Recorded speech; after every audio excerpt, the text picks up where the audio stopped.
திருச்சிற்றம்பலம்.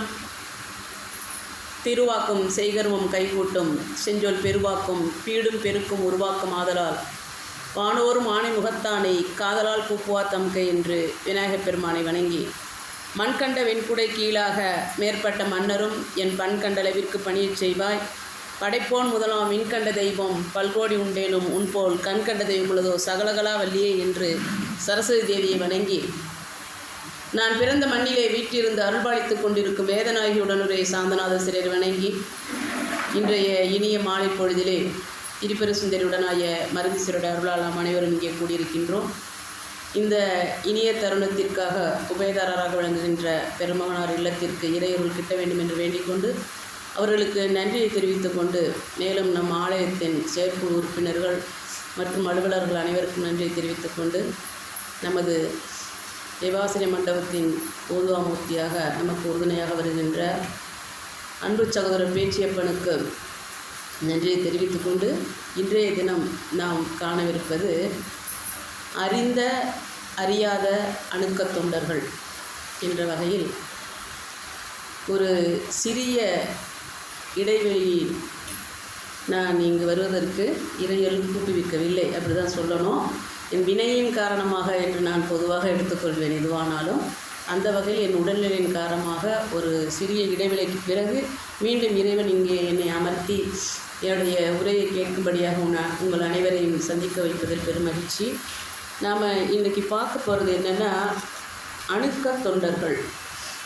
தொண்டர்கள் அப்படின்னு நம்ம பார்த்தாலே சிவனை பொறுத்த வரைக்கும் சிவனுக்கு தொண்டு செய்பவர்கள் தான் அடியவர்களாக இருப்பவர்கள் தான் ஆண்டவனே அவர்களுக்கு அடியவராக வருவார் என்று நமக்கு சைவத்தினுடைய பழமொழி என்றே சொல்லலாம். அடியவர்க்கு அடியவன் ஈசன். ஆக நம்மளுடைய இந்த சைவத்திலே தொண்டர்கள் என்று சொன்னாலே நமக்கு பெரிய புராணத்தில் வருகின்ற 63 நாம் தொண்டர்கள் என்று சொன்னாலும் கூட அதை தவிர்த்து எத்தனையோ இடங்களில் தொண்டு செய்து கொண்டு அடியார்கள் இருந்திருக்கிறார்கள். அந்த வகையில் நமக்கு இந்த 4 பெருமக்களில் ஒருவராகவும் 3 முதலிகளில் ஒருவராகவும் 63 ஒருவராகவும் சிறப்பித்து சொல்லப்படுகின்ற நமக்கு சுந்தரர் பெருமான் அணுக்கத் தொண்டர் என்று நாம் சொல்வது வழக்கம். சுந்தரர் அணுக்கத் தொண்டர் என்று ஏன் சொல்லுகிறோம் என்றால் சுந்தரருடைய அந்த கைங்கரியமானது இறைவனிடம் அவருடைய திருவடிக்கு மலர்களை பறித்து சாற்றக்கூடிய ஒரு கைங்கரியத்தை செய்து கொண்டிருப்பார் இல்லையா. கைலாயத்திலே சுந்தரர் இறைவனுக்கு மலர்களை பறித்து திருவடியில் சேர்க்கக்கூடிய கைங்கரியம் செய்தனால் அவர் அணுக்க தொண்டர் என்று சொல்லப்படுகிறது. அணுக்க என்றால் மிக அருகில் சென்று தொண்டு செய்யக்கூடியவர்கள். சிவபெருமானை பொறுத்த வரைக்கும் எப்படின்னா அடியவர்க்கு அடியவர் என்று அவரை நாம் வழக்கமாக சொன்னாலும் வணங்கினாலும் கூட அவர் மிக பெரியவன் இல்லையா. இறைவன் சாதாரண சொல்கிறதே மிக பெரியவன்.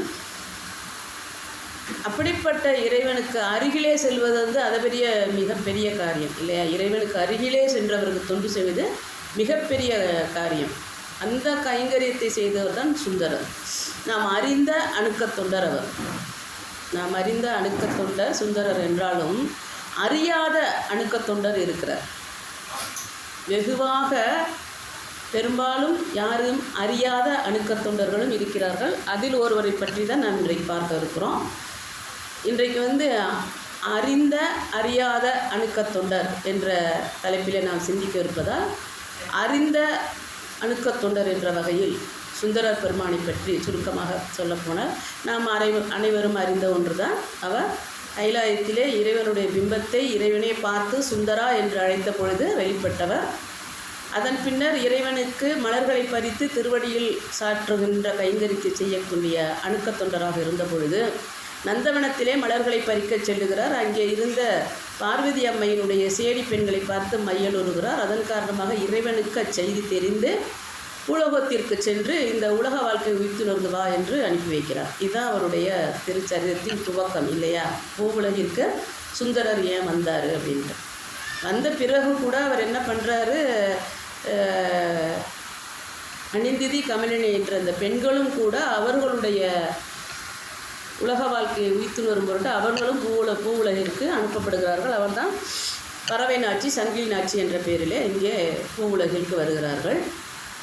அதைத் தொடர்ந்து நாம் சுந்தரருடைய திருச்சரிதம் பார்க்கிற பொழுது வெகுவாக குறிப்பாக சொல்லணும் அப்படின்னா, நாச்சியார் இருவரையும் அவர் திருமணம் செய்கிறார். அதற்கு முன்னதாக அதாவது எப்படி சொல்லணும், இன்னும் விளக்கமாக நாம் பார்க்கக்கூடிய அளவில் எப்படின்னா, கைலாயத்திலிருந்து வருவதற்கு முன்னதாகவே சுந்தரர் என்ன இறைவனிடம் அன்பு கோரிக்கை வைக்கிறார் என்றால், நீங்கள் சரியான நேரத்தில் என்னை தடுத்தாட்கொள்ள வேண்டும். ஏன்னா மனிதர்களுக்கே உள்ள இயல்பு என்னென்னா, எது வேணாலும் எப்போ வேணாலும் மாறலாம் அப்படிங்கிற ஒரு குறிப்பில் சுந்தரர் சொல்கிறாரு, நீங்கள் என்னை தடுத்தாட்கொள்ள வேண்டும் அப்படின்னு. அதன்படியே தான் அவர் குழந்தையாக இருக்கிற போது அவருடைய பெற்றோரிடம் வளர்ந்து பின் சிறு குழந்தை, அதாவது நம்ம இந்த பருவ நிலைகளை சங்க காலத்திலலாம் குழந்தைங்க எப்படி சிறு தேர் ஓட்டுதல் அப்படின்லாம் பருவ நிலையை சொல்லுவாங்க, விளையாடுறதையெல்லாம். அது மாதிரி அவர் தெருவிலே விளையாடி கொண்டிருந்த பொழுது அவருடைய அழகிலே மயங்கி தான் நரசிங்க முனையரையர் அவர் தத்து குழந்தையாக எடுத்துக்கொண்டு சென்று வாலிப வயது வரை வளர்த்து அவருக்கு திருமணம் முடிக்க முற்படுகிற பொழுது, திருமணம் நடக்கின்ற நேரத்திலே இறைவன் தடுத்தாட்கொள்கிறார். அது எல்லாருக்குமே தெரிந்தது தான். நீ எனது அடிமை என்று சொல்லி ஓலையை கொடுத்து அந்த திருச்சரிதெல்லாம் நம்ம அறிந்தது தான். ஆனாலும் கூட அதன் பிறகு இறைவனை முழுமையாக எப்போது நாம் அறிவதற்கான சூழ்நிலைகள் சுந்தரர் பெருமானுக்கு ஏற்பட்டதென்றால், ஒவ்வொரு முறையுமே அவர் இறைவனுடைய தொண்டர் என்று நாம் சொன்னாலும் கூட வன் தொண்டர் என்ற பெயரும் உண்டு, அவருக்கு அணுக்க தொண்டர் என்ற பெயரும் உண்டு. இப்படி பலவாறாக இடத்திற்கு தகுந்தாற் போல அவருடைய பெயர்களும் மாறிக்கொண்டு வந்தாலும் கூட, நாவலூரர் என்று நாம் சொல்வது உண்டு.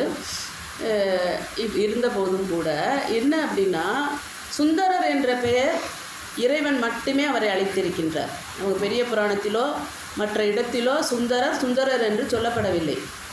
வன் தொண்டர் என்றும் அணுக்க தொண்டர் என்றும் தம்பிரான் பிரான் என்றும் இப்படி தான் நாம் அழைத்திருக்கிறோம். அவரை நம்பி ஆரூரன் என்பது அவர் பூவுலகிற்கு அவர்கிட்ட பெற்றோர்கிட்ட பெயராக விளங்குகிறது. ஆருடைய நம்பி என்றும் சொல்வது உண்டு. இப்படியாக சுந்தரர் என்ற பெயர் இறைவனால் மட்டுமே அவருக்கு அழைக்கப்பட்ட ஒன்று.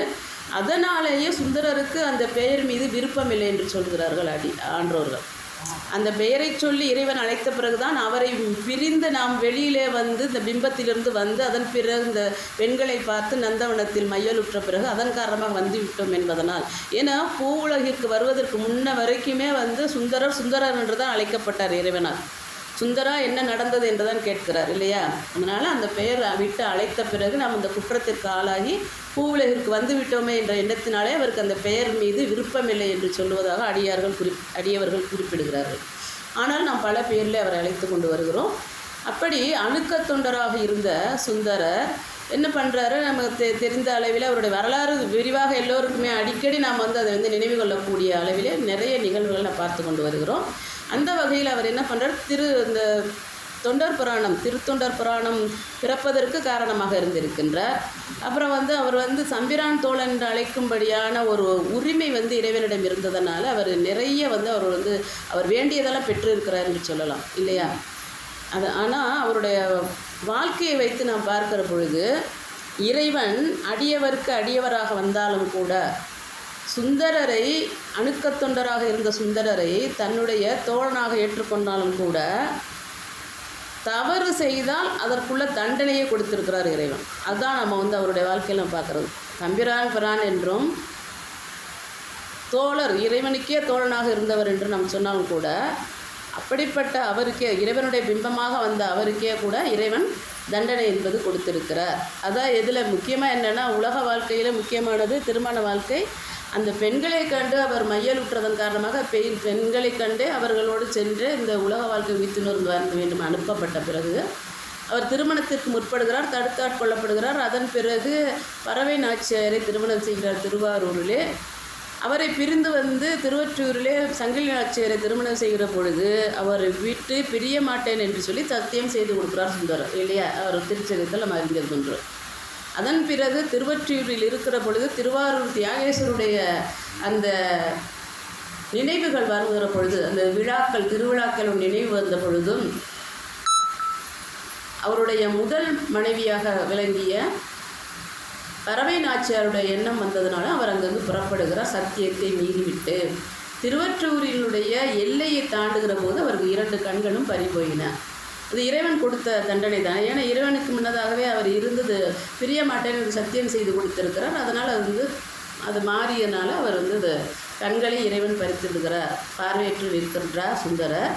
அதன் பிறகு என்ன நடக்கிறது என்றால் திருமுல்லை வாயில் வரைக்குமே வர்றாரு. அங்கே ஊன்றுகோல் கொடுக்கப்படுகிறது. அதன் பிறகு காஞ்சிபுரம் ஏகாம்பரேஸ்வரிடம் சென்று இடது கண்ணை பெறுகிறார். அப்புறம் திருவாரூர் சென்று வலது கண்ணை பெறுகிறார் என்ற திருச்சரிதம் இருக்கிறது. அதே போல் அவருடைய அன்பராக விளங்கிய குண்டையூர் கிழவன் நிறைய நெல்மணிகள் அவருக்கு வருடம் கொடுக்கிற பொழுது ஒரு முறை அதை எடுத்து செல்ல ஆள் இல்லாத போது இறைவனிடம் படிக்க செய்து அவர் அதற்கான பூதகணங்கள் எடுத்து செல்லும்படியாக சுந்தரருடைய பதிகத்தைக்கு இறைவன் அடிபணிந்து சென்றார் என்று தான் சொல்ல வேண்டும். ஏன்னால் இறைவன் சுந்தரருக்கே தூதாக சென்றிருக்கிறார் இல்லையா? அதே போல் வாசி திறவே காசு நல்குது என்ற பதிகத்திற்கு முன்னதாகவே கூட அந்த திருவேலி நிலையிலே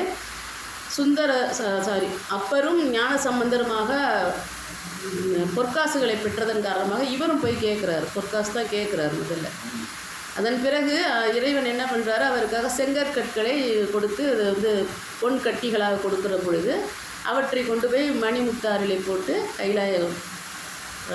கமலாய குளத்தில் எடுக்கும்படியாக செய்கிறார் இறைவன். இப்படி நிறைய கைங்கரியங்களை இவரும் செய்வதற்கு இறைவனிடம் உரிமையோடு சென்று அதனை பெற்றுக்கொண்ட பெருமை நமக்கு சுந்தரருக்கு உண்டு. சுந்தரர் அணுக்கத் தொண்டர் என்று நாம் எப்படி நம்ம சொல்லலாம் அப்படின்னா, நம்ம சைவம் என்று அறிந்து 4 பெருமக்களையோ இல்லை 63 வரிசையிலையோ அல்லது அந்த 3 முதலிகள் என்றோ என்றைக்கு நாம் அடியார்களை பற்றி அறிந்து கொண்டோமோ சைவர்கள், அப்பொழுதே நாம் சுந்தரரை பற்றிய வரலாறும் அறிவதற்கான வாய்ப்புகள் நம்ம கிட்டியிருக்கும். அதே போல் தொடர்ந்து நமது சொற்பொழிவாளர்கள், உரைகள், நூல்கள் இவற்றையெல்லாம் அவருடைய வரலாறை நாம் அறிகிறோம். திருத்தொண்டர் தொகை பிறப்பதற்கு அவரே முதல் காரணமாக இருக்கின்றார். அதற்கு மூல காரணமாக இருந்தார் விரண்மிட்ட நாயனார் என்பது நமக்கு தெரியும். இப்போது நாம் பார்க்குறது என்னென்னா, அணுக்கத் தொண்டர் என்ற வரிசையிலே அனைவரும் அறிந்த அணுக்கத் தொண்டர் சுந்தரர். அறியாத தொண்டர்கள் எவ்வளோ பேர் இருக்கிறாங்கன்னு இன்றைக்கும் யாரெல்லாம் இருக்கலாம் இல்லையா நமக்கு அறியாத வகையில். ஆனால் வெகுவாக யாரும் அறியாத ஒரு அணுக்கத் தொண்டர் யாருன்னா புஷ்பகாந்தன் அப்படின்னு ஒரு அணுக்கத் தொண்டர் இருந்திருக்கிறார். புஷ்பகாந்தன் அப்படிங்கிறவர். அவர் என்னன்னாக்கா இறைவனுக்கு எப்படி சுந்தரர் மலர்களை பறித்து அவருடைய திருவடியில் சாற்றி மகிழ்ந்தாரோ அதே போல் அணுக்கத் தொண்டரான புஷ்பகாந்தன் இறைவனுக்கு வளம் வருகிற போது, இறைவன் இந்த உலகை வளம் வருகிற பொழுது அவருக்கு குடைப்பிடிக்கக்கூடிய கைங்கரியம் செய்யக்கூடியவர் தான் புஷ்பகாந்தன். அப்படி ஒரு முறை இறைவன் பூ உலகிற்கு இறங்கி வளம் வருகிற பொழுது, வளம் கொண்டிருக்க பொழுது அவர் கொடை பிடிச்சிட்டே வருகிற பொழுது அந்த ஒரு பகுதியில் வருகிற பொழுது வனாந்தரமாக இருக்கிறது. அங்கே நீரோடையில் தேவகன்னியர்கள் நீராடி கொண்டிருக்கிறார்கள். அதை கவனித்த புஷ்பகாந்தன் ஒரு கணம் குடைப்பிடிக்கக்கூடிய தன்னுடைய கைங்கரியத்தை மறந்து நின்று விடுகிறான். அதனை அறிந்த இறைவன் என்ன பண்ணுறாரு, இனிமேல் நீ என் பின்னாக வரக்கூடாது, நீ இங்கேயே ஒரு பனைமரமாக ஆகுவாயாக என்று சாபம் என்று தான் சொல்ல வேண்டுமில்லை. இறைவனுக்கே கோபம் ஒரு செய்தி வருகிறது என்றால் அவர் திருவாயிலிருந்து சாபம் இட்டு செல்லுகிறார். அதனால் அது பனைமரமாக அந்த புஷ்பகாந்தன் என்ற கைங்கரம் செய்யக்கூடிய அந்த அடியார் தொண்டன் அப்படியே பனைமரமாக நின்று விடுகிறார். இது இப்படி இருக்க அந்த பனைமரம் என்ன ஆகிறது என்றால் பொற்பனைகளை காய்க்கிறது. அதில் காய்க்கின்ற பனைகள் யாவும் காய்கள் யாவும் பொன்னாக காய்க்கிறது. அவையெல்லாம் கீழே விழுந்து சிதறுகிற பொழுது அப்பகுதியில் இருந்த வேடுவர்கள் அதனை எடுத்து ஒரு தனவந்தரிடம் கொடுத்து, அவர்கள் வேடுவர்கள் காட்டிலே இருப்பவர்கள் என்பதன் காரணமாக அந்த பழத்தினுடைய அந்த விலை மதிப்பு தெரியாமல் இருந்ததன் காரணமாக அந்த தனவந்தர் என்ன பண்ணுறாரு, அவங்களுக்கு அரிசியை கொடுத்து விட்டு அந்த பழங்களை எல்லாம் சேகரித்து வைத்துக் கொள்கிறார். ஒவ்வொரு முறையும் பழங்கள் விழுகிற பொழுது அதனை எடுத்து அந்த வேடுவர்கள் கொண்டு போய் அந்த தனவந்தரிடம் கொடுக்க அவர் அரிசியை கொடுக்குறார். அவர்களுக்கு உணவுக்கான வழியை செய்கின்றார் தனவந்தர். இது காலங்காலமாக கொஞ்ச காலம் நடந்து கொண்டு வருகிறது. சுந்தரர் இருந்தது கிட்டத்தட்ட அவருடைய காலம் நாம் பார்க்கிற போது 10ஆம் நூற்றாண்டு என்று நாம் அறிகிறோம். ஆனால் இது எப்படி நடந்திருக்கிறது என்றால் 21ஆம் நூற்றாண்டு இப்பொழுது கடந்து கொண்டிருந்தாலும் கூட இது நடந்த நிகழ்வு 18ஆம் நூற்றாண்டில் தான் நடந்திருக்கிறது. இந்த அறியாத அணுக்கத் தொண்டர் என்று சொல்லக்கூடிய புஷ்பகாந்தனுடைய நிகழ்வு 18ஆம் நூற்றாண்டில் தான் நடந்திருக்கிறது. அது எங்கே நடந்திருக்கிறது என்று குறிப்பாக சொல்ல வேண்டுமென்றால் புதுக்கோட்டை சமஸ்தானத்தில் நடந்த ஒரு திருச்சரிதம் அது. அங்கே இப்படியாக அங்கே அந்த வனாந்தரத்திலே அந்த பனம் பழங்கள் விழுந்து கொண்டிருக்கு. அங்கே அந்த மரமாகவே நின்று விடுகிறார் புஷ்பகாந்தன். அதன் பிறகு சில காலம் கழித்து அந்த பகுதியை கடந்து மறுபகுதியாக நாட்டை தஞ்சை மன்னன் சரபோஜி மன்னன் ஆண்டு இருக்கிறார். சரபோஜி மன்னனுடைய காலம் என்பதனால்தான் 300 ஆண்டுகளுக்கு உள்ளாக நடந்தது என்று நாம் குறிப்பெடுக்க முடிகிறது. அப்படி சரபோஜ மன்னன் ஆண்டதுக்கு அவனுடைய ஆண் வாரிசு இல்லாமல் தவிக்கின்றான். அப்பொழுது இறைவனிடம் வேண்டுகிற பொழுது இறைவன் அவருக்கு என்ன வரம் கொடுக்கிறார் என்றால், சரபோஜி மன்னனுக்கு அந்த ஒற்றை பனைமரமாக நிற்கின்ற புஷ்பகாந்தன் என்ற அணுக்கத் தொண்டரிடம் சென்று நீ வேண்டினால் உனக்கு ஆண் வாரிசு கிடைக்கும் என்று இறைவன் கட்டளையிடுகிறார். அதன்படியே அவர்கள் சென்று அந்த மரத்தின் முன்னாக பூஜை செய்வதற்கு ஆண் வாரிசும் அவர்கள் பிறக்கின்றது. அதன் நினைவாக சரபோஜி மன்னன் என்ன பண்ணுறார், அவருக்கு ஒரு கோவிலை கட்டுகிறார். யாருக்கு? இந்த பனைமரமாக நிற்கின்ற அணுக்கத் தொண்டரான புஷ்பகாந்தனுக்காக ஒரு கோவிலை கட்டுகிறார். அது கிழக்கு, அவருடைய நாட்டிலிருந்து கிழக்கு பகுதியில் கட்டுவதனால் கிழக்கு கோட்டை என்று இந்த பெயர் வைக்கப்படுகிறது இந்த கோவிலுக்கு. அங்கே ஒற்றை பனைமரமாக நின்று கொண்டு அவர் அருள் பாலிப்பதன் காரணமாக அவர் ஈஸ்வரனுடைய அருளினால் இப்படி ஆனார் என்பதனால். ஏன்னா மரக்கருணை என்று தான் சொல்ல வேண்டும் இல்லையா? இறைவனுடைய கோபத்திற்கு ஆளாகி தானே ஒரு குழந்தையை கொடுக்கிற அளவிற்கு, அதாவது அவருடைய வேண்டுதலை நிறைவேற்ற அளவிற்கு சிறந்த ஒரு அடியாராக இருந்ததனால் அவருக்கு முனீஸ்வரர் என்ற பெயரும் பெறுகிறார். புஷ்பகாந்தன் முனீஸ்வரர் என்ற பெயர் பெறுகிறார். மேலும் பொற்பனைகளாக காய்ப்பதனால் காரணமாக பொற்பனை கோட்டை முனீஸ்வரர் என்ற பெயரோடு அழைக்கப்படுகிறார். காலங்காலமாக நடந்து கொண்டு வருகிறது. பின்னாளில் என்ன ஆகிறது அப்படின்னா, அந்த பொற்பனை கோட்டை முனீஸ்வரர் கிட்ட இந்த சரபோஜி மன்னன் வேண்டி ஆண் குழந்தை பிறந்த பிறகாக அங்கே ஒரு கோவில் கட்டப்படுகிறது. அதுதான் கிழக்கு கோட்டை கோவில் என்று சொல்லுவார்கள். இது ஒரு புறம் இருக்க, நாம் இப்போ பார்த்த அணுக்கத் தொண்டர்களில் அறிந்த அறியாத என்ற வகையில் தான் நம்ம பார்க்குறோம் இல்லையா, சிந்தித்து கொண்டிருக்கிறோம். அந்த வகையில் பார்க்கிற போது அறிந்த தொண்டராக நமக்கு தெரிவது சுந்தரர், அறியாத தொண்டராக தெரிவது இந்த புஷ்பகாந்தன். இதிலே ஒப்பிட்டு பார்க்கிற பொழுது இறைவன் பாரபட்சமற்றவன் என்ற வகையில், நம்ம இறைவனுடைய திருவடியில் பாரபட்சமற்றவன் என்ற வகையில் பார்க்கிற பொழுது என்ன நமக்கு தெரிய வருகிறது என்றால், இறைவனுக்கு எப்படி அருகிலிருந்து அணுக்கத் தொண்டராக இருந்தாலும் கூட அவருடைய திருவுளத்தின்படி நடக்கவில்லை என்றால் அவர்களுக்கு தண்டனை என்பது நிச்சயமாக கிடைக்கும். அந்த வகையில் நாம் இது ஒப்பிட்டு பார்க்கக்கூடிய தொண்டர்களாக தான் நம்ம பார்க்குறோம். ஒப்பிட்டு இந்த புஷ்பகாந்தனுக்கும் சுந்தரருக்கும் என்ன ஒப்பீடு இருக்கிறது என்று பார்த்தால், இறைவன் பாரபட்சமற்றவன் என்பது முதலாக நமக்கு தெரிய வருகிறது. அதே சமயம் என்ன அப்படின்னாக்கா, சுந்தரர் கைலாயத்தில் இருக்கிற, புஷ்பகாந்தனும் கைலாயத்தில் தான் இருந்திருக்கின்றார். சுந்தரர் இறைவனுக்கு அணுக்கத் தொடராக மலர்களை பறித்து சாற்றியிருக்கின்றார். புஷ்பகாந்தன் குடை பிடிக்கக்கூடிய ஒரு அடியாராக இருந்திருக்கின்றார். அப்படி இருக்கிற பொழுது இது என்ன அப்படின்னா, இதில் கொஞ்சம் மாற்றமாக நம்ம இரண்டையும் ஒப்பிட்டு பார்க்கிற பொழுது சிறிய மாற்றமாக நாம் பார்ப்பது என்னவென்றால், அங்கே இருக்கின்ற, இங்கே புதுக்கோட்டை சமஸ்தானத்தில் இருக்கின்ற ஒரு வனாந்தரத்தில் தான் இந்த பொற்பனைகள் காய்க்கக்கூடிய முனீஸ்வரன் கோவில் இருக்கிறது. ஆனால் அதை அடுத்து பார்க்கிற போது அருகில் இருக்கின்ற இன்னொரு வன பகுதியிலே மாடுகள் எல்லாம் மேய்ந்து கொண்டிருக்கின்றது. அப்படி இடையர்களுடைய மாடுகள் மேய்ந்து கொண்டிருக்கின்ற சமயத்திலே ஒரு பசுவினுடைய கால் குழம்பானது ஒரு இடத்தில் இடறுகிற பொழுது அங்கே ரத்தம் பீரிட்டு கொட்டுகிறது. அங்கே வெட்டி பார்க்கிற பொழுது அங்கு சுயம்புவாக லிங்க திருமேனி வெளிவருகிறது. அதன் பிறகு இறைவனுடைய அருளால் அந்த ஊர் மக்கள்லாம் சேர்ந்து, சமஸ்தான மன்னருடைய ஆட்சியின் கீழ் இருந்தாலும் கூட மக்கள் எல்லாம் சேர்ந்து மிகப்பெரிய அளவில் ஒரு திருக்கோவிலை அமைக்கிறார்கள். அது அரங்குல லிங்கம் என்று சொல்லப்படுகிறது. மாட்டினுடைய குழம்பு பட்டதன் காரணமாக குலலிங்கம் என்றும், அரங்குல லிங்கம், அரண் என்று சொல்லக்கூடிய சிவபெருமானுடைய பெயரை கொண்டு லிங்க திருமேனியாக அரங்குல லிங்கநாதர் என்ற பெயரில் மிகப்பெரிய கோவில் கட்டப்படுகிறது. அந்த கோவிலில் சிறப்புகள் நடக்கின்ற பொழுது, திருவிழாக்கள் நடக்கின்ற பொழுது என்ன நடக்கும் அப்படின்னா, இந்த புஷ்பகாந்தன் என்று சொல்லப்படுகிற பொற்பனை கோட்டை முனீஸ்வரருக்கு எந்த பூசை புனஸ்காரமும் நடக்காது. ஏன்னா அவர் அங்கிருந்து அந்த லிங்க திருமேனியாக விட்டிருக்கிற சிவபெருமானுக்கு குடை பிடிப்பதற்கு சென்று விடுவார் என்பதனால் அங்கே திருவிழா எதுவும் நடக்காது. ஆனால் சிறப்பாக என்ன அப்படின்னா, இந்த ஆடி மாதத்தில் அங்கே திருவிழாக்கள் நடக்கும். முனீஸ்வரர் என்ற பெயர் கொண்டிருந்தாலும் கூட பரிவார தெய்வங்களுக்காக அசைவ பூஜையும், இறைவனுடைய திருவடியிலே இருந்தவர் குடைப்பிடித்து வந்தனால் அவருக்கு சைவ பூஜையும் கொண்டு இங்கே திருவிழாக்கள் பெரும்பாரியாக நடந்து கொண்டிருக்கு. இது ஒவ்வொரு வருடமும் சிறப்பாக நடக்கும். சமஸ்தான மன்னர்களே அதற்கு ஆன கைங்கரியங்களை செய்வார்கள். மக்கள் எல்லோரும் திரண்டு செல்வார்கள். ஏன் அப்படின்னா, இந்த சமஸ்தானத்திற்கே காவல் தெய்வமாக விளங்கியவர் இந்த முனீஸ்வரர்.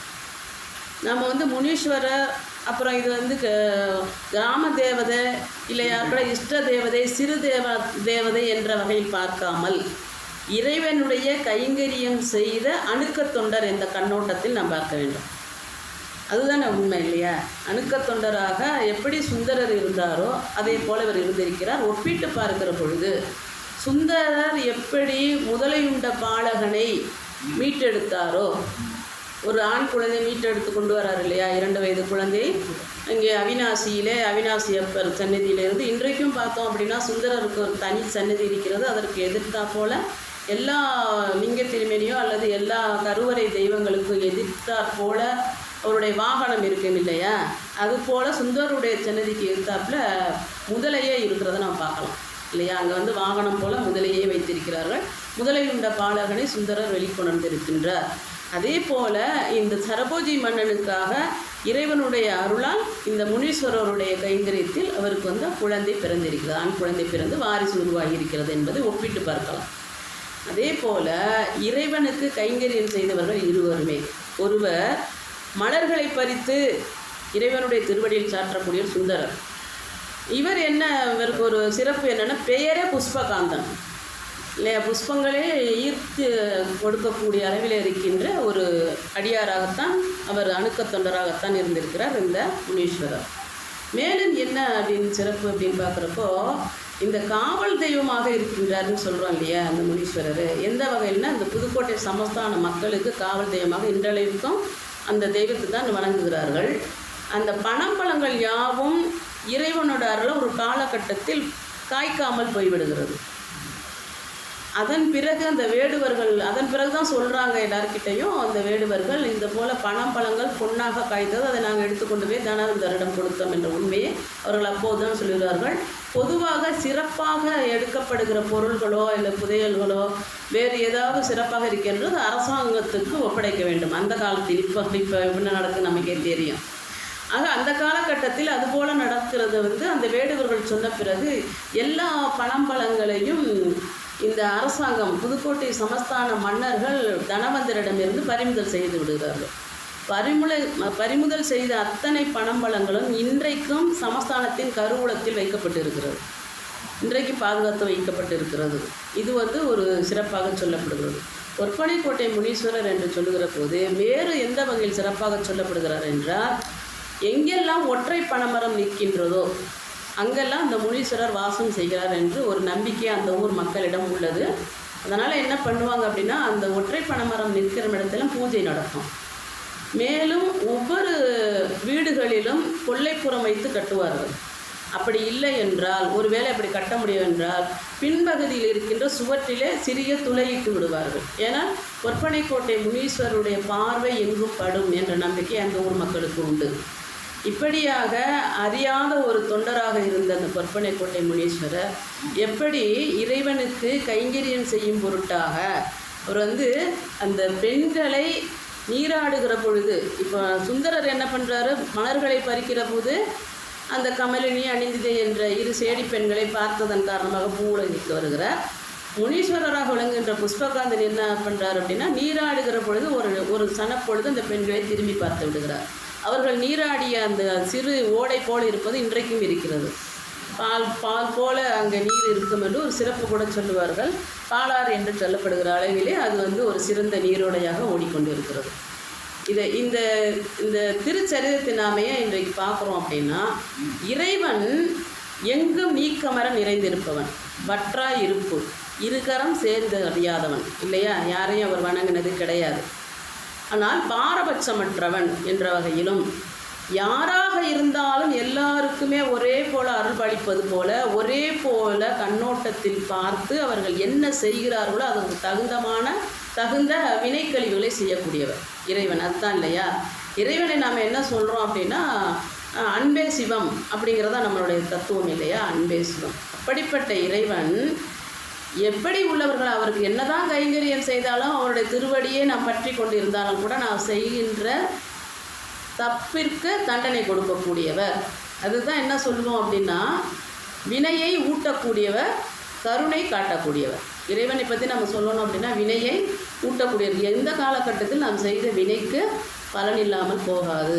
அதுதான் நம்ம கூட பார்க்குறோம். திருக்கோவையில் என்ன பார்க்குறோம் அப்படின்னு பார்த்துருக்கோம் அப்படின்னா, இந்த தற்போதம் என்ற ஒன்று இருக்கும். தன்னைத்தானே செருக்குடன் நினைத்து கொண்டு இறைவனை அடைய முடியாதபடியான ஒரு குணம் இருக்கும் இல்லையா? அது தற்போதம். ஆமாம். ஆனால் புரியல. தற்புகழ்ச்சிங்கிற தலைச்செருக்குனால நாம் போய் நான் தான் பெரிய அந்த நான் எனது அப்படிங்கிறது தானே இருக்கக்கூடாது இறைவன்கிட்ட. அதுதானே நம்ம இறைவன் எதிர்பார்க்கறது. ஏன் அப்படின்னா, இறைவனை விட மேலானது எதுவுமே இல்லை என்று நிரூபிக்கக்கூடிய எல்லா நிகழ்வுகளும் இறைவனிடம் இருக்கிறது. இறைவனை விட இது மேலானதுன்னு நிரூபிக்க நம்மால் முடியுமா? ஏதேனும் நிகழ்வுகள் இருக்கிறதா, செயல்கள் இருக்கிறதா, யாராலும் செய்திருக்கிறோமா? கிடையாது. மன்னிக்கணும். அப்படி இருக்கிற பொழுது இறைவனே முதன்மையானவன் என்பதை நாம் உணரும் பொருட்டாகத்தான் இறைவன் இந்த தலைச்செருக்கு என்பது யாருக்கும் இருக்கக்கூடாது என்று ஒரு தாத்பரியத்தை வைத்திருக்கின்றார். அப்படியானால் தானே தலைவன் என்று எப்படி அவரே சொல்லுகிறார்? நாம் எல்லாம் தலைச்செருக்கு இருக்கக்கூடாதுன்னு ஏன் சொல்கிறாரு? இறைவனுடைய பணிக்கிறார் என்றால் நாம் அதற்கு உட்பட்டவர்கள் என்பது. அப்போ இறைவன் அவர் எப்படி தலைவர் என்று அவரே சொல்லிக்கொள்ளலாமா என்று கூட சில புரியாதவர்கள் கேட்பதும் உண்டு. சொல்லலாம். ஏன்னா நாம் ஒரு சில படிநிலைகளை கடந்து போகிற பொழுது நான் என்ற தலைச்செருக்கில் கீழே இறங்க மாட்டோம் இல்லையா? நான் எப்படி செய்ய முடியும், நான் எப்படி கூப்பிட முடியும், அதான் ஈகோன்னு சொல்கிறோம் இல்லையா? நான் செய்ய மாட்டேன், இதை செய்தால் என்னுடைய அந்தஸ்து என்ன ஆகுறது, நான் எப்படிப்பட்டவன் அப்படிலாம் பேசுகிறேன் பாருங்கள். எனக்கு தெரிந்த ஒரு பெரியவர் நல்ல கைங்கரியம்லாம் செய்வார், ஏழைகளுக்கெல்லாம் நல்லா செய்வார், எல்லாமே பண்ணுவார். ஆனால் அடிக்கடி நான் ஒரு தொழில் அதிபர்னு சொல்லிக்குவார். நான் ஒரு தொழில் அதிபர், நான் எப்படி இந்த கஷ்டப்படலாம், நான் போய் ஃப்ளைட் டிக்கெட் இல்லாமல் வரிசையில் நிற்கிறதா இப்படிலாம் பேசுவார். எங்களுக்கு ஒரே சிரிப்பாக இருக்கும். ஆனால் என்ன ஆனது தெரியுங்களா? அதை நான் தலைச்செருக்காக சொல்லலை. இறைவன் எப்படியெல்லாம் நாடகம் நடத்துகிறான் என்பதற்கு இதுவும் கூட ஒரு இது நான் கண்ணால் பார்த்தது. இந்த கோடம்பாக்கம் எல்லாருக்குமே தெரியும் இல்லையா? அதில் ஒரு தெருவே அவருடைய இடமா இருந்தது. மெயின் ரோட்டில் கோடம்பாக்கத்தில் ஒரு தெருவே அவருடைய ஒரு 10-15 கடைகள் இருந்தது. எனக்கு தெரிஞ்சு அவர்கிட்ட இன்னும் சொல்லப்போனால் இந்த ரெக்கார்டிங்லாம் செய்து எல்லா கோவில்களுக்கும் கொடுப்பார். நம்ம திருமுறைகள்லாம் ரெக்கார்டிங் செய்து கொடுப்பார். அதற்கு வாய்ஸ் கொடுக்குற வேலை நான் செய்து கொடுத்துட்டு இருந்தேன். அவர் இது மாதிரி பேசுனாலும் நான் அப்போ தான் அறிஞ்சேன், என்ன இவ்வளோ இதாக பண்ணுறவர், இவ்வளோ ஒரு தலைச்செருக்கோட பேசுகிறாருன்னு ஆச்சரியமாக இருக்கும். நான் எழுத்து நாங்கள் யாரும் சொல்ல மாட்டோம், உள்ளுக்குள்ளே நாங்கள் சிரிப்போம், என்ன இப்படி பேசுகிறாரு தலைச்செருக்கா அப்படின்ட்டு. எப்போதுமே அவரை பார்த்தா எல்லாருமே கை வணங்கணும், என்னென்ன அதிகாரம் இருக்கோ எல்லாத்தையும் செய்து கொண்டிருந்தவர். அவரே எதிர்பார்க்காத விதத்தில் இந்த அரசாங்கம் என்ன செய்தது, ஏதோ ஒரு சட்டத்தின் கீழாக அந்த கடைகள் ஒரு தெரு கடையுமே அப்படியே தகர்த்து போட்டுட்டாங்க, இடித்து அந்த இடமே அவருக்கு இல்லாமல் ஆக்கிட்டாங்க. அது எங்களுக்கு ரொம்ப ஆச்சரியமாக இருந்தது. இவருடைய பேச்சுக்கு கிடைத்த பரிசா இது அப்படின்னு. ஏன்னா நம்ம வெளி தோற்றத்திலே நாம் என்ன வேறாலும் அன்னதானம் செய்கிறோம், அதை செய்கிறோம், இதை செய்கிறோம், இறைவனுக்காக விரதம் இருக்கிறோம் அப்படிங்கிறதெல்லாம் விட இறைவனிடம் நம்ம ஒப்படைக்க வேணும். இறைவனுக்கிட்ட நாம் அடிபணிய வேண்டும். அவர் தான் முதன்மை என்றும் முழுமை என்றும் நான் அவர்கிட்ட அடிபணிய வேண்டும். அந்த ஒரு இது இருந்தாலே போதும். இறைவன் யாருக்கும் அதை செய்யணும் இதை செய்யணும் இறைவன் எதிர்பார்க்கல. உண்மையான அன்பு அது மட்டும்தான் இறைவன் எதிர்பார்க்குறாரு. அந்த வகையில் எப்படி பாருங்களேன், நமக்கு இந்த பூவுலகில் இருந்து கொண்டு எவ்வளவு தடுமாற்றமான வாழ்க்கையை வாழ்ந்து கொண்டு இருக்கிறோம் இல்லையா? அன்றாடம் எத்தனையோ நாம் தெரிந்தும் தெரியாமலே எத்தனையோ தேவையில்லாத பேச்சுக்கள், தடுமாற்றமான செயல்பாடுகள்லாம் செய்கிறோம். ஆனால் நம்ம ஒன்றே மனதை என்ன தேற்றிக்கலாம் அப்படின்னா, கைலாயத்தில் இருந்து கொண்டே சுந்தரருக்கும் இந்த புஷ்பகாந்தனுக்கும் மனம் தடுமாறி இருக்கிறது இல்லையா? கைலாயத்தில் இருந்து கொண்டே அவருக்கு மனம் தடுமாறி இருக்கிறது. காரணம் என்றால் மானிட ரூபம் இல்லையா? அவங்க மானிடம் இறைவனுக்கு நிகராக எல்லோரும் என்ன சொல்லுவாங்க, ஈசானித்துவம் என்றால் இறைவனை போல் ஆகிவிடுவார்கள் என்று சொல்லுவார்கள் இல்லையா? அப்படி இல்லை, நீ எதுவாக நினைக்கின்றாயோ அதுவாகவே ஆவா என்று கீதையில் சொல்லியிருந்தாலும் கூட நமக்கு இந்த புருசுண்டி முனிவர்னு ஒருத்தர் நாம் எல்லாம் அறிந்தவர் தானே. புருசுண்டி அப்படின்னு ஒரு முனிவர். அவர் என்ன பண்ணுவார், விநாயகரை நோக்கி தவம் இருந்து கொண்டே இருந்ததன் காரணமாக எந்நேரமும் விநாயகருடைய அடிமையாக இருந்ததுனால அவர் நெற்றியிலே துதிக்கை வளர்ந்ததாக சொல்லுவார். நெற்றியிலே சிறிய அளவில். ஏன்னா துதிக்கை வளர்ந்தது வந்து எப்படின்னா விநாயகருடைய நினைவிலேயே இருந்ததுனால.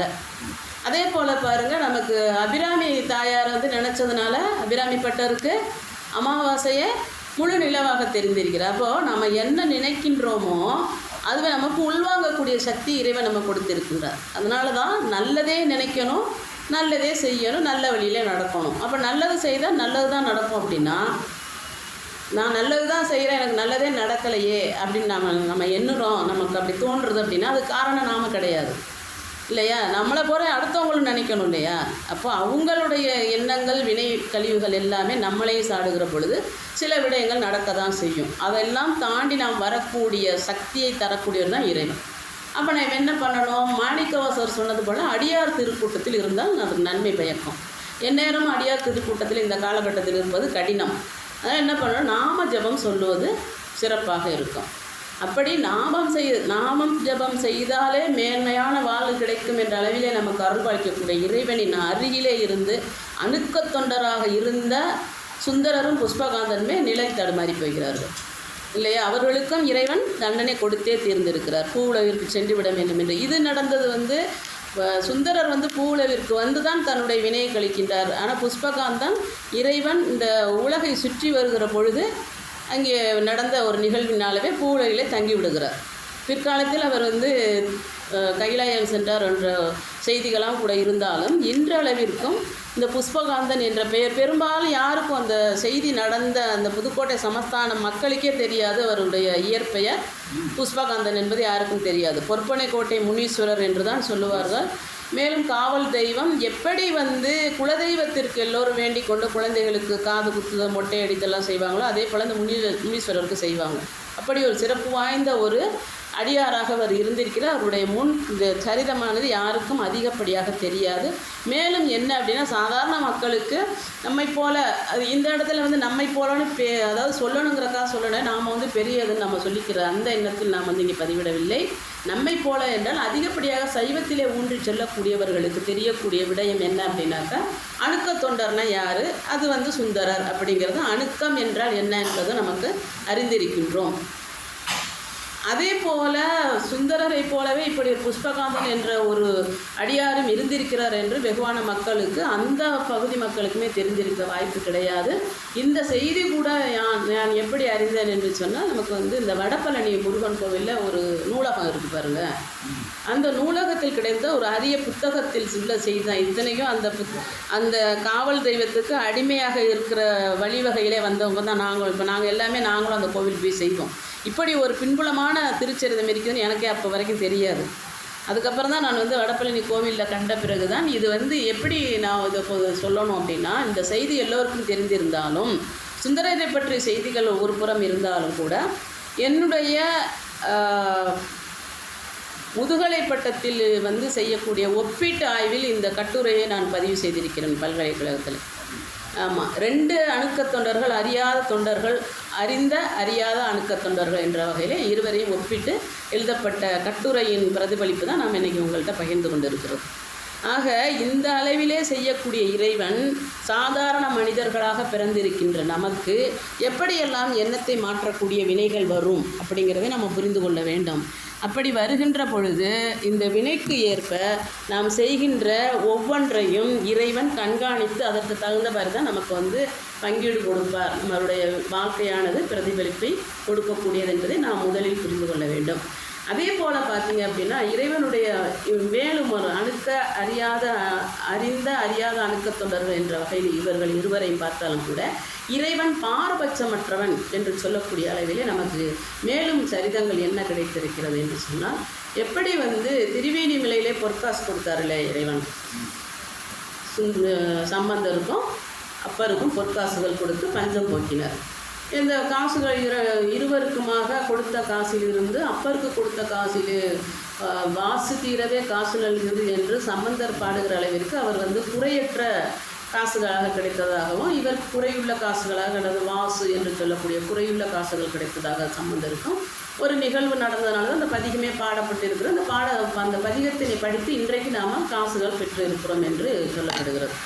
அப்படி நமக்கு வந்து என்ன வந்து இந்த பதிகங்கள் வழியாக நாம் என்ன கண்டுகொள்கிறோம், என்ன அறிந்து கொள்கிறோம் என்று சொன்னால், பொதுவாக வந்து நமக்கு இந்த உலக வாழ்க்கைக்கு தேவையானது முதலுக்கு பொருளாதாரம் இல்லையா? அதுவே வந்து பொண்ணாக இருந்தால் நமக்கு இன்னும் சிறப்பாக இருக்கும். எவ்வளவுதான் வந்து நீங்கள் வந்து தங்க நகைகள் வந்து ஆபரண மாளிகைகள்லாம் கடைகள்லாம் வந்து விலை ஏறிவிட்டது என்று சொன்னாலும் அங்கேயும் ஒரு கும்பல் கூட்டம், பெண்கள் கூட்டம் அதிகமாக இருந்து கொண்டு தான் இருக்கிறது. அங்கே பொண்ணு என்பது என்றைக்குமே குறைவில்லாத ஒன்று. உயர்ந்த நிலையிலிருந்து குறையாத ஒரு பொருள் என்னென்னா பொன் இல்லையா? அந்த பொன்னை இறைவன் யாருக்கெல்லாம் எப்போதெல்லாம் பகிர்ந்திருக்கிறார் என்று சொன்னால் நாம் அறிந்த வகையில் தர்மிக்கு கொடுத்திருக்கிறார். பொற்கிழியாக இறைவன் தர்மிக்கு கொடுத்திருக்கின்றார். அதற்காகவே உழவு வந்து நீக்கமர் நிறைந்திருக்கின்ற இறைவன், பிரபஞ்சத்தை கட்டி காக்கின்ற இறைவன் ஏதும் அறியாது போல் நாடகம் எடுத்து நக்கீரரிடம் தமிழில் வாக்குவாதம் செய்து அதிலே வெற்றி காண செய்து பொங்குதே வாழ்க்கை அன்சிலை தும்பி என்ற அந்த பாடலை பாடி அதற்குரிய விளக்கத்தை சொல்லி தர்மிக்கு பொற்காசு கிடைக்கும்படியாக செய்தவன் இறைவன். பொற்காசுகள் என்பது வந்து மனிதர்களுக்குத்தான் வந்து எட்டா கையாக சிலருக்கு இருக்கும், எப்படி வாங்குறது அப்படின்னு சொல்லி சிலருக்கு சர்வசாதாரம் வாங்கக்கூடிய. ஆனால் இறைவனை பொறுத்தவரை அப்படி இல்லை இல்லையா? அப்படி பார்க்கிற பொழுது சம்பந்தருக்கும் அப்பருக்கும் பொற்காசுகள் கொடுத்திருக்கிறார் திருவில்லிமலையிலே. அதே போல் நமக்கு வந்து ஓனகாந்தன் சொல்லி சுந்தரருக்கு கொடுத்துருக்கிறார் இல்லையா? அப்புறம் மேலும் வந்து சம்பந்தருக்கு என்ன கொடுக்குற இடரினம் தளரினம் எனதொரு நோய் தொடரினப்போ திருவாடுதுறையிலே பொற்காசுகளை கொடுத்திருக்கின்றார். மேலும் நமக்கு இந்த அடியார்களில் வந்து 4 பேருக்கும் இப்படி கொடுத்துட்டு என்றால், இப்போ மாணிக்கவாசருக்கு எப்படின்னா பொற்காசுகளை கொடுத்து தான் அந்த பாண்டிய மன்னனே கோவில் கட்ட சொல்லி கொடுக்குற அந்த திருச்சர் தான் நமக்கு தெரியும். ஆக 4 பேருடைய வாழ்விலுமே இந்த பொற்காசுகள் இடம்பெறுகிறது. அதனை அல்லாமல் எங்கே கிடச்சிருக்கு அப்படின்னாக்க செருத்துறை நாயனார் என்ற ஒரு அடியார். அவர் வந்து இறைவனுக்கு அபிஷேகம் செய்யக்கூடிய ஒரு அடியாராக இருந்திருக்கிறார், அர்ச்சகர் என்று சொல்லலாம். அப்படிப்பட்டவர் அவர் இருந்த இடத்திலேயே வந்து பஞ்சம் வந்ததன் காரணமாக அவருக்கு வந்து இறைவனுக்கு செய்யக்கூடிய கைங்கரியங்கள் குறை வந்ததனால் அவருக்கு வந்து பஞ்சத்தின் காரணமாக பட்டினி கிடக்க வேண்டிய சூழ்நிலையும் வந்து விடுகிறது அவருக்கு. அதனால் அவர் என்ன பண்ணுறாரு, தண்ணி எடுத்துட்டு இறைவனுக்கு நீராட்டும் பொருட்டாக அபிஷேகம் செய்கிற பொழுது குடம் தடுமாறி அவரும் உருண்டு விழுந்து சுருண்டு மயங்கி விழுகிற சூழ்நிலை ஏற்படுகிறது. அப்போது இறைவன் தோன்றி அவருக்காக பொற்காசுகள் தந்திருக்கிற என்ற திருச்செருவன் இருக்கிறது. இதே போல் நடந்தது என்ன அப்படின்னா, படிக்காசுநாதர் என்ற நான் சில முறை இடையெல்லாம் நம்மளுடைய செய்திகளை பார்க்குறப்ப இந்த செய்திகள்லாம் சொல்லி இருக்கிறேன். ஆனாலும் ஒரு கோர்வையாக வர வேண்டும் என்று தான் இன்றைக்கு நாம் வந்து நினைவு கொள்கிறோம். படிக்காசுநாதர் என்ற ஒரு திருப்பேரிலே ஒரு கோவிலானது இருக்கிறது. அது எங்கே அப்படின்னாக்கா நமக்கு சிவகங்கை மாவட்டத்தை ஒட்டியதாக அந்த கீழாநிலக்கோட்டை என்ற இடத்துக்கு பகுதியில் படிக்காசுநாதர் கோவில் என்று குன்றின் மேல் இருக்கின்ற சிவன் கோயில். அங்கே படிக்காசுநாதர் பிரசன்ன நாயகி என்ற பெயரில் அம்பாளும் சுவாமி இருக்கிறாங்க. அங்கே இருக்கின்ற ஒரு ஏழை இடையர், அந்த இடையர் என்ன பண்ணுறார், தினந்தோறும் பாலை எடுத்துக்கொண்டே முதலாவதாக இறைவனுக்கு வைத்து விட்டு பின் அவருடைய வியாபாரத்திற்கு எடுத்து செல்வது வழக்கம். இப்போ ஊர் மக்கள்லாம் சொல்கிறாங்க, நீயே இவ்வளோ ஏழ்மையாக இருக்கிற, நீ எதுக்கு இறைவனுக்கு கொண்டே அதை கொடுக்குற, அதை யாருக்காவது கொடுத்தா இன்னும் கொஞ்சம் உனக்கு காசு வர வழி இருக்குது அப்படின்னு சொல்கிறச்சு. அவர் சொல்கிறாரு, எப்படி வந்து நமக்கு அதிபத்தர் வந்து மீனை வந்து தொடர்ந்து இறைவனுக்கு அர்ப்பணம் கொடுத்து இறைவனுடைய அருள் பெற்றாரோ, அதே போல் அந்த இடையரும் என்ன பண்ணுறாரு, அந்த பாலை முதலாவதாக இறைவனுக்கு சமர்ப்பிக்கின்ற அந்த கோட்பாட்டிலிருந்து அவர் மாறவில்லை. அப்படி இருக்கின்ற பொழுது எல்லோருமாக கேலி செய்கிறார்கள். உன்னுடைய ஏழ்மை போகப் போவதில்லை, இறைவன் உன்னை பார்க்க போவதில்லை, நீ எதற்காக பாலை வைக்கிறாய் என்று கேலி செய்கிற பொழுது மறுநாளில் இருந்து அவர் இந்த படியிலே வந்து இந்த பாலை வைத்து விட்டு அந்த இடையர் செல்கிற பொழுது எல்லோரும் கேலி பேசுகிறார் என்பதை அவர் நினைந்து வருந்துகிறார். இறைவனுக்குத்தானே செய்கிறேன் என்று வருந்துகிற பொழுது மறுநாளில் இருந்து அந்த படியின் மீது பொற்காசுகள் வைக்கப்பட்டது. இறைவன் அருளால் பொற்காசுகள் வைக்கப்பட்டிருக்கிறது. அதனாலே அவருக்கு வந்து படிக்காசுநாதர் என்ற பெயரும் உண்டு.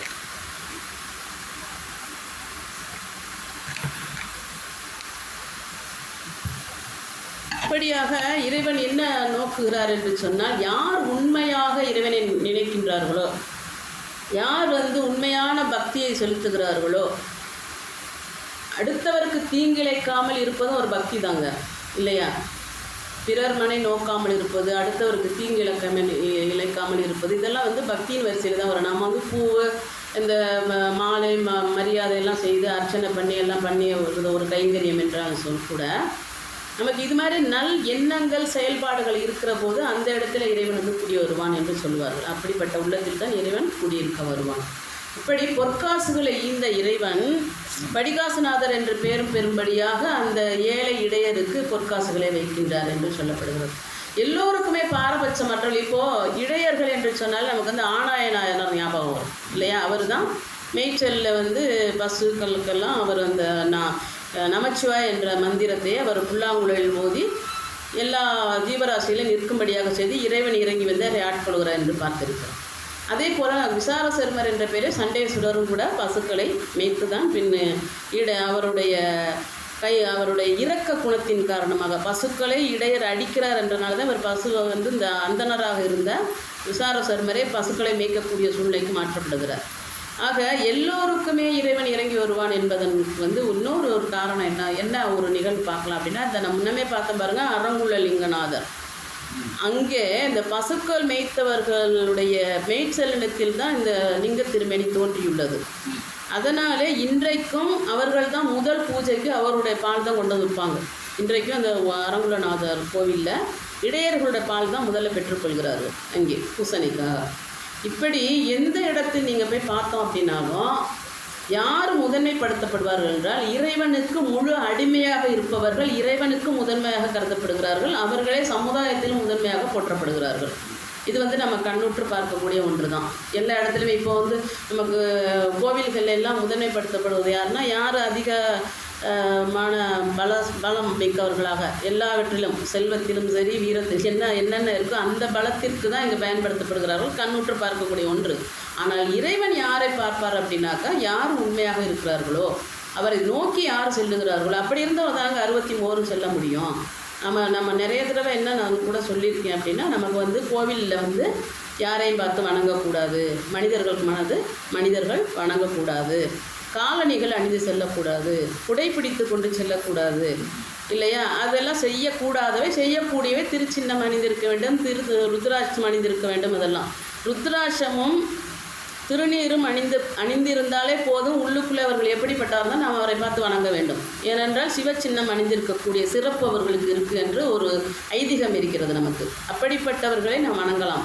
ஆனால் கோவிலுக்குள் வந்து இறைவனே முதன்மையானவர், அவருக்கு மட்டுமே நாம் வணங்குதல் செய்ய வேண்டும் என்ற ஒரு கோட்பாட்டில் இருக்கக்கூடிய நாம் யாரை வணங்குகிறோம் பாருங்கள். பரிவார தெய்வங்களை தவிர்த்து விநாயகர், வேலவர், சண்டேஸ்வரர் அப்படிப்பட்ட பரிவார தெய்வங்களை திருச்சுற்றில் இருக்கின்ற தெய்வங்களை தவிர்த்து நாம் முதன்மைப்படுத்தக்கூடியவர்கள் யார் என்றால் இந்த தொண்டர்கள் இல்லையா? 63 நாயன்மார்கள். ஏன் அவர்களை நாம் வணங்கணும் அப்படின்னா, இடம் பொருள் ஏவல் என்பதோ அல்லது உடல் பொருள் ஆவி என்பதையெல்லாம் கடந்து இறைவனுக்காக அர்ப்பணித்தவர்கள் தங்கள் இல்லையா? 63 திருச்சரியத்தை பார்க்கிற பொழுது தன்னுடைய வாழ்க்கையிலிருந்து தங்களை மறந்து இறைவனுக்கு தங்களை அர்ப்பணித்தவர். குறிப்பாக சொல்லணும் அப்படின்னா கண்ணப்ப நாயனர் இல்லையா, சிறுத்தொண்ட நாயனர், இயற்பகை நாயனர், இவங்க செய்த காரியங்களும் நம்ம யாரும் இப்போதைக்கு இல்லை, எப்போதுமே செய்ய முடியாது இல்லையா? கண்ணை பறித்து கொடுப்பதோ, குழந்தையை அறிந்து வைப்பதோ, மனைவியை ஈந்து கொடுப்பதோ, இதெல்லாம் யாராலும் செய்ய முடியாத ஒன்று. மறுநாள் திருமணம் என்கிற போது முதல் நாளே கூட தன்னுடைய தலைமயிரினை இறைவனுக்கு பஞ்சவடிக்காக கொடுத்த பெண்ணுக்குடைய தகப்பனராகவும் இருந்திருக்கிறார்கள் அடியார் ஒருவர்.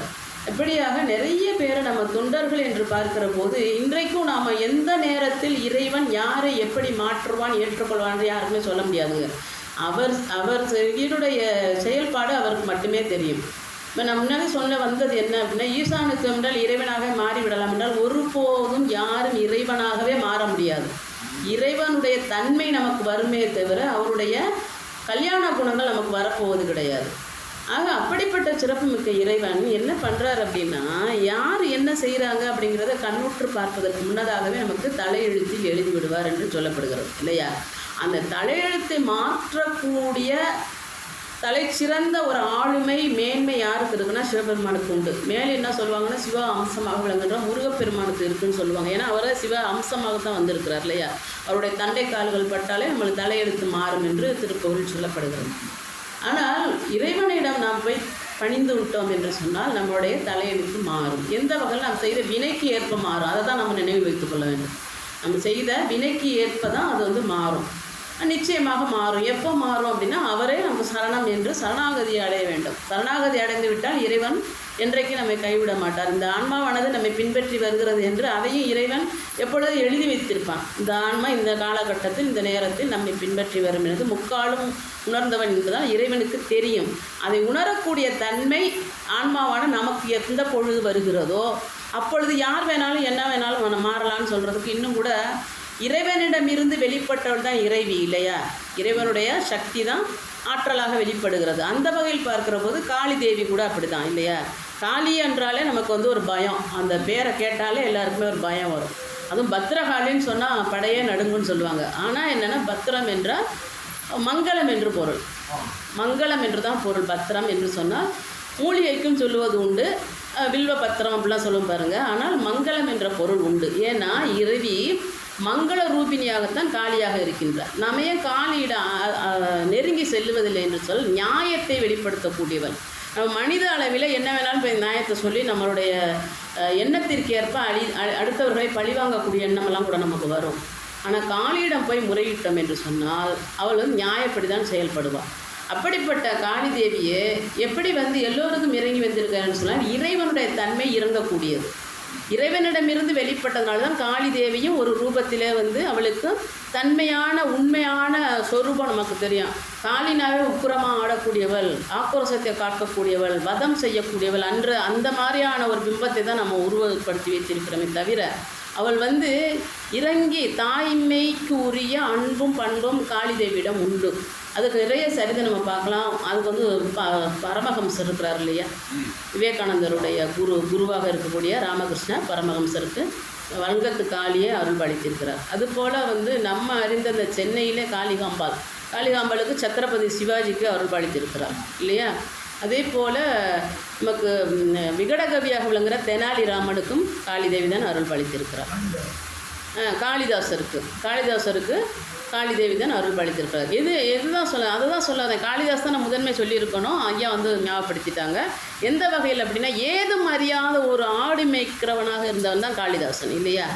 அவனே எந்த நேரத்தில் வந்து மாறுவான் என்பதே இறைவனுடைய சக்தி இருந்ததுனால தான் இறைவி அந்த அருள் பாலித்து வந்து காளிதாசன் வந்து வருகிறார் இல்லையா? ஆக என்ன நான் வந்து இன்றைய தினம் நாம் சிந்தித்திருக்கிறோம் என்று சொன்னால் இறைவன் பாரபட்சமற்றவன், அணுக்க தொண்டராக யார் வேண்டுமானாலும் செல்லலாம். எப்படிப்பட்ட சூழ்நிலை என்றால் அணுக்க தொண்டர் என்கிற போது இறைவனிடம் அணுகி இருப்பது தான் அப்படின்ற ஒரு பொருள் பட்டாலும் கூட. அதனால தான் வந்து பாருங்கள், நமக்கு இந்த ராஜராஜ சோழன் வந்து இறைவனுக்கு மிகப்பெரிய கைங்கரியங்களாம் செய்திருக்கான். நமக்கு நல்லாவே தெரியும்.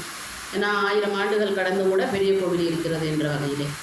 அதனைத் தொடர்ந்து இந்த 2 நாட்களுக்கு முன்னாடி தான் ராஜேந்திர சோழனுடைய பட்டமளிப்பு விழா கூட அந்த நினைவு நாள் வந்தது, சிறப்பு நாள் வந்தது. அவனுக்கு வந்து பறவை நாச்சி என்று ஒரு தோழி இருந்திருக்கிறார். தோழி என்று இப்போது நாகரிகமாக நாம் சொன்னாலும் கூட அந்த காலகட்டத்தில் ஒரு தணிகை பெண். அவளுக்கு பெயர் வந்து அணுக்கி. அணுக்கி என்றால் அணுகி நெருங்கி இருப்பதனால் அணுக்க தொண்டர் என்று சொல்வது போல அந்த பெண்ணானவள் மன்னனோடு நெருக்கமான ஒரு தோழமையோடு இருந்ததுனால அவளுக்கு அணுக்கி என்று பெயர். அது என்ன சிறப்பு அப்படின்னா, ராஜேந்திர சோழனுடைய மகன் என் தந்தைக்கு இப்படி ஒரு அணுக்கி இருந்திருக்கிறார் என்று கோவில் கல்வெட்டில் எழுதியிருக்கிறான். அந்த வரலாறு இருக்கிறது. அவள் வந்து அப்போ எவ்வளோ ஒரு நேர்மையான பெண்ணாக இருந்திருக்கான் இல்லையா?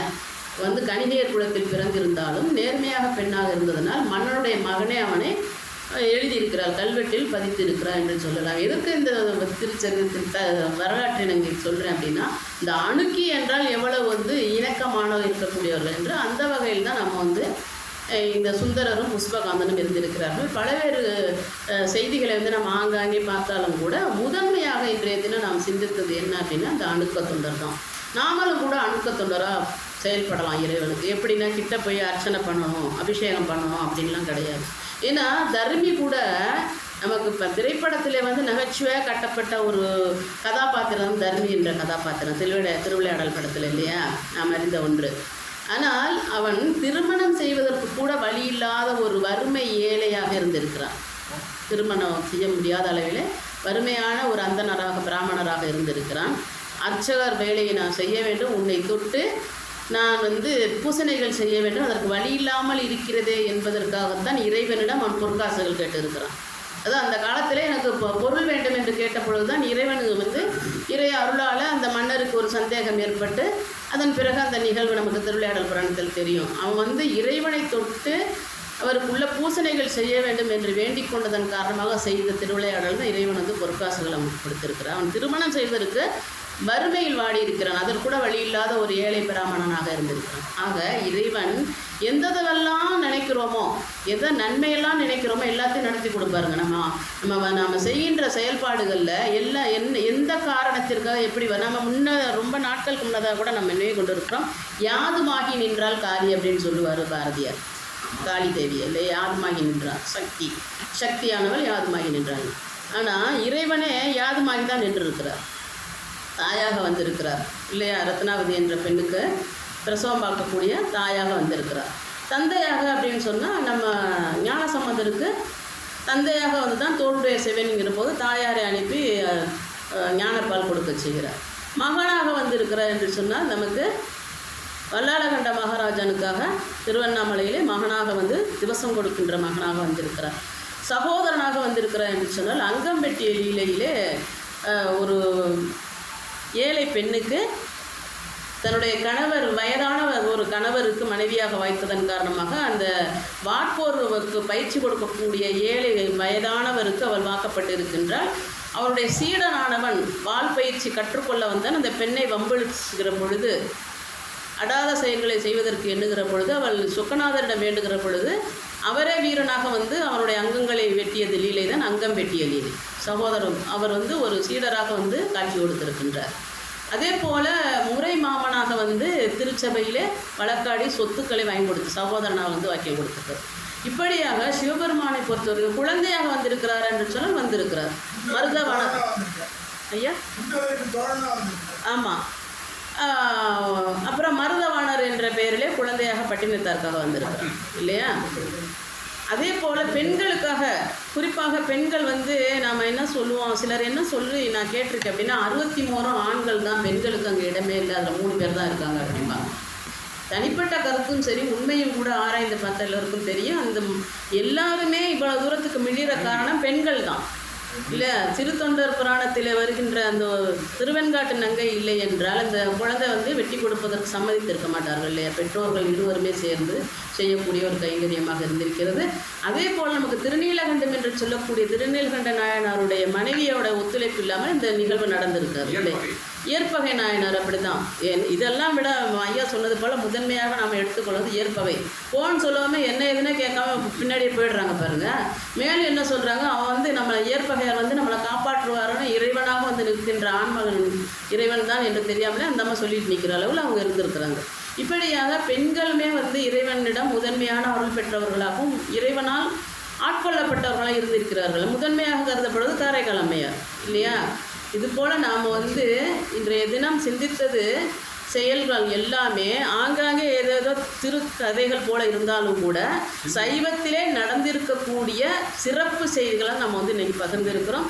என் உடல்நிலையின் காரணமாக சிறிது காலம் நான் வர முடியாத சூழ்நிலை இருந்து மீண்டும் இறைவனின் என்னை அமர்த்தி இது போன்ற சிந்திப்பதற்கு என்னை வந்து ஆர்ப்பணித்திருப்ப இறைவனுக்கு நன்றி. உங்கள் எல்லோரையும் கண்டு மீண்டும் என்னால் பேச முடியும். ஏன்னா அந்தளவுக்கு என்னுடைய உடல்நிலை பாதிக்கப்பட்டிருந்தது. மீண்டும் பேசுவதற்குரிய சூழ்நிலை இறைவன் அளிப்பதற்கு உங்கள் எல்லாரையும் பார்ப்பது எனக்கு பெரும் மகிழ்ச்சியுடன் நிகழ்ச்சி நிறைவு செய்கிறேன். நன்றி, வணக்கம். திருச்சிற்றம்பலம்.